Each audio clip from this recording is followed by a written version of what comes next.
खजाने की खोज। Treasure Hunt. रिवरटाउन शहर में, जहां जीवन उस नदी की तरह धीरे धीरे बहता था जिसके नाम पर इस शहर का नाम रखा गया था, वहां कविता नाम की एक युवा महिला रहती थी। वह अपनी अतृप्त जिज्ञासा और पहेलियां सुलझाने के शौक के लिए जानी जाती थीं।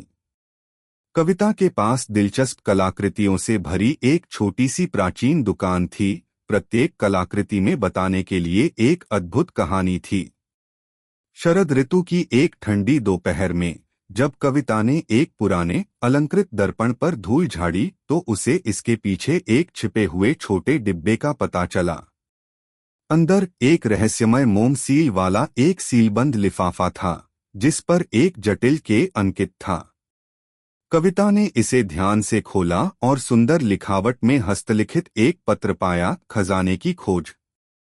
प्रिय कविता, मैंने तुम्हें छाया से देखा है और मैं तुम्हारी अतृप्त जिज्ञासा और ज्ञान के प्रति तुम्हारी अदम्य प्यास को जानता हूँ।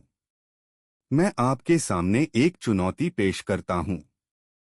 मैंने रिवरटाउन में कहीं एक बहुमूल्य खजाना छिपाया है और मैं आपको इसे खोजने के लिए आमंत्रित करता हूँ। इसके स्थान के सुराग पूरे शहर में बिखरे हुए हैं जो स्पष्ट दृष्टि से छिपे हुए हैं। उन्हें हल करें और खजाना आपका होगा। लेकिन सावधान रहें कविता, क्योंकि खजाने तक पहुंचने का रास्ता विश्वासघाती है।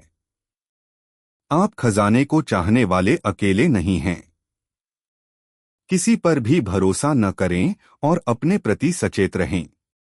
पहला सुराग आपकी अपनी दुकान में है। कविता का दिल उत्साह और जिज्ञासा से दौड़ गया। यह रहस्यमय के कौन हो सकता है और वे किस खजाने की बात कर रहे थे। उसने पहेली को सुलझाने का निश्चय करते हुए अपनी दुकान के चारों ओर देखा। उसकी नजर दीवार पर लगी एक प्राचीन घड़ी पर पड़ी। उसने इसकी बारीकी से जांच की और पीछे चिपका हुआ एक छोटा सा नोट पाया। नोट में लिखा था, रिवरटाउन का दिल जहां इतिहास रहता है, समय के पंखों के नीचे आपकी यात्रा कायम है। कविता ने सुराग समझ लिया। रिवरटाउन का दिल केवल शहर के चौराहे को संदर्भित कर सकता है जहां पूरे शहर का दिल धड़कता है। समय के पंखों के नीचे एक घड़ी के पास एक जगह की ओर इशारा किया। उसके भीतर उत्साह का संचार होता हुआ कविता शहर के चौक की ओर दौड़ पड़ी। चौराहे पर उसे एक पुरानी ऊंची घड़ी लगी मीनार मिली। वह बिना डरे इस पुरानी मीनार की सीढ़ियों से ऊपर की ओर आने लगी। अंत में वह मीनार की ऊंचाई पर लगी घड़ी तक पहुंच गई। कविता ने इसका ध्यानपूर्वक निरीक्षण किया और मिनट की सुई के नीचे छिपा हुआ एक छोटा सा लीवर पाया। जैसे ही उसने उसे खींचा, एक छिपा हुआ डिब्बा खुल गया जिसमें एक प्राचीन चाबी और एक अन्य नोट दिखाई दिया। नोट में लिखा था, भविष्य को उजागर करने के लिए अतीत को अनलॉक करें। इस सुराग को काफी देर समझने के बाद उसे याद आया कि शहर में एक बहुत पुराना पुस्तकालय भी है जहां शायद अतीत को समझकर भविष्य को उजागर कर सके। प्राचीन चाबी को लेकर कविता पुराने पुस्तकालय पहुंच गई। अंदर उसे एक धूल भरी पुरानी किताब मिली जिसमें रिवरटाउन के अतीत के बारे में जानकारियां थी। पन्नों के बीच उसे एक चिह्नित स्थान वाला एक नक्शा मिला, द टॉकिंग वाटरफॉल, बोलता हुआ झरना। कविता झरनों को खोजने के लिए निकली, लेकिन वह इस एहसास से उबर नहीं पाई कि कोई उसे देख रहा है। खजाने की खोज का रोमांच पीछा किए जाने की भयानक अनुभूति के साथ मिश्रित हो गया। जैसे ही वह झरने की ओर जाने वाले जंगल के किनारे पर पहुंची, उसे पेड़ों के पीछे एक छायादार आकृति दिखाई दी। अपने तेज दिल की धड़कन के साथ उसने आगे बढ़ने का फैसला किया।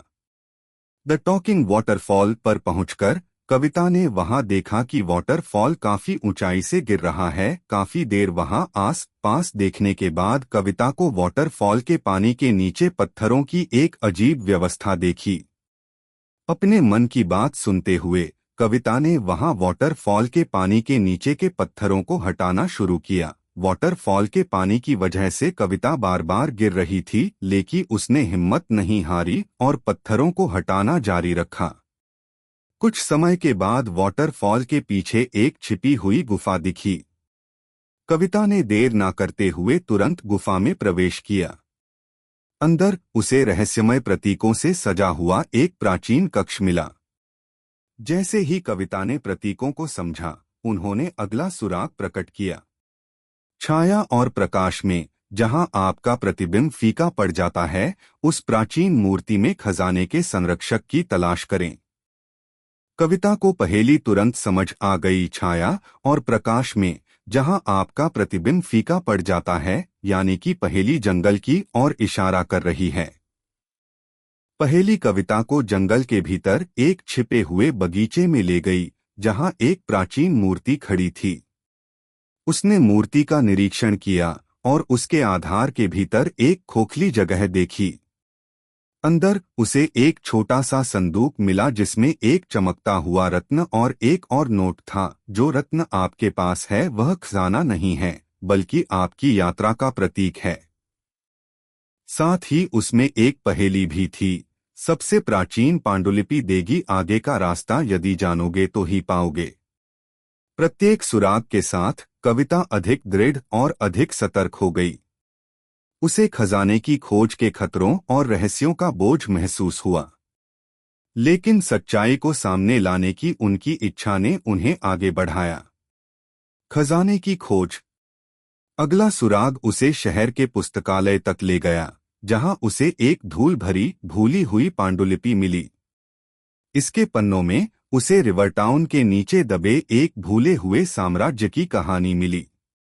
पांडुलिपि ने खजाने की वास्तविक प्रकृति का संकेत दिया, अत्यधिक ऐतिहासिक महत्व का एक खोया हुआ अवशेष। कविता का लक्ष्य केवल शिकार के रोमांच के बारे में नहीं, बल्कि अपने शहर की विरासत को संरक्षित करने के बारे में भी था। उसने महसूस किया कि यह खजाना रिवरटाउन के भूले हुए इतिहास को पुनर्जीवित करने की चाबी हो सकता है। उसकी यात्रा जारी रही, जो उसे शहर के सबसे पुराने चर्च में छिपे रहस्यमय प्रतीकों, आर्ट गैलरी में एक पुरानी पेंटिंग के छिपे हुए डिब्बे और एक पुराने कुएं तक ले गई, जहां शहरवासी अपनी इच्छाएं करते और साथ ही कुएं में सिक्के डालते थे। खजाने की खोज। प्रत्येक सुराग को हल करने के साथ कविता अपने लक्ष्य के करीब बढ़ती गई, लेकिन वह उस छायादार व्यक्ति के बारे में भी अधिक जागरूक हो गई, जो उसके हर कदम का पीछा करता प्रतीत होता था। जैसे ही उसने अंतिम सुराग सुलझाया, यह उसे शहर के बाहरी इलाके में पूरी तरह ढहती हुई हवेली तक ले गया, जो रिवरटाउन के संस्थापकों का पूर्व निवास था। हवेली के अंदर उसे शहर के इतिहास के अवशेषों से भरा एक कमरा मिला। उनमें से का एक अंतिम नोट था, आप जिस खजाने की तलाश कर रहे हैं वह सोना या जवाहरात नहीं है, बल्कि उन लोगों की कहानियां और यादें हैं जो रिवरटाउन के संस्थापकों से भी पहले आए थे। उन्हें साझा करें और आप रिवरटाउन की सच्ची संपत्ति को उजागर करेंगे। नए उद्देश्य के साथ कविता ने रिवरटाउन के इतिहास की भूली हुई कहानियों का दस्तावेजीकरण और साझा करना शुरू किया। उसने अपनी प्राचीन वस्तुओं की दुकान में एक छोटा संग्रहालय खोला, जिसमें उसने अपने द्वारा एकत्र की गई कलाकृतियों और उन कहानियों को प्रदर्शित किया जो उसने खोजी थीं। अंत में कविता को वह खजाना मिल गया जिसकी उसे तलाश थी, ज्ञान, इतिहास और समुदाय का खजाना।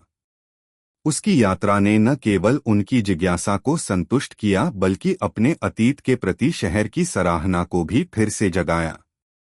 खजाने की खोज। जहां तक रहस्यमय का सवाल है, उनकी पहचान एक रहस्य बनी रही। लेकिन एक बात निश्चित थी, रहस्यमय पत्र ने कविता को खोज के रास्ते पर स्थापित कर दिया था, और इस प्रक्रिया में उसने जीवन के सच्चे खजाने, कहानियों, यादों और समुदाय के बंधनों की खोज की। और इसलिए कविता के अटूट दृढ़ संकल्प और अतीत के रहस्यों को उजागर करने की उसकी इच्छा के कारण रिवरटाउन का इतिहास फिर से जीवित हो गया। कहानी का सार। ज्ञान की खोज और इतिहास के संरक्षण से सच्चे खजाने की खोज हो सकती है। कविता की यात्रा हमें याद दिलाती है कि अतीत में काफी मूल्यवान भुला बिखरा इतिहास हैं और यह हमारी जिम्मेदारी है कि हम अपने समुदायों और भावी पीढ़ियों के लाभ के लिए उन्हें उजागर करें और साझा करें।